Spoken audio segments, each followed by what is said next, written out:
according to the research we have done, developers work with a variety of people throughout a certain project.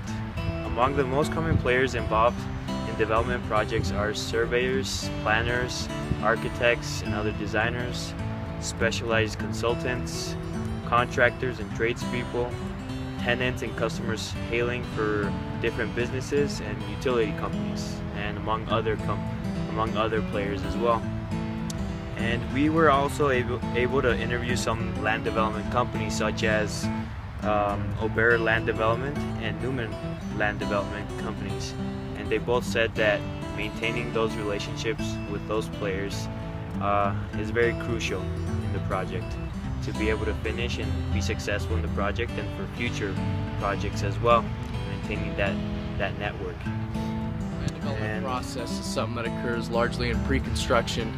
It is many parts of the building. It involves the surveying of the property before it is built, make sure it has potential for the current building that will go in its place. It is then surveyed and diagrammed with those of the engineers and industry that help run for, if it's a residential plot, where all the water's coming from, the sewage and electricity is going to be. And it's, like we said, work together with many different contractors and subcontractors through us to ensure that everyone's trades are equally represented, so that there's space and possibility and capability for each of these things to be implemented in this development. The land has to be able to be built upon, has to be able to be a place for sustained structure for a long period of time, and for, in most cases, in residential cases, for a subdivision to be built where families can live and grow. And this process is all done before anyone starts to build or erects walls or pours concrete. The land is surveyed for potential as being able to put a foundation in and a structure on top of it. To be a land developer, you don't need any formal education, but one thing you might want to do is put some research into the land you're trying to develop.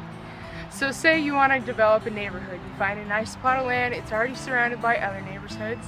You put in nice sidewalks, you put in a little pond, maybe a swing set or two, and then you find out the residents around you don't want that land to be developed because it'll ruin their view. This is something you'd want to research before you start developing that land, so you don't waste your time, your money, and your effort. This is a story that happened to a local land developer whose name we won't disclose. As far as formal education though, you don't really need any. With land development comes many different careers and salaries. With an entry-level land support agent who keeps records for ongoing projects makes an average of $45,000 a year, and a real estate director who oversees almost all activity within an entire real estate company makes an average of $140,000 a year. This career path has many different paths to expand or change your projected salary.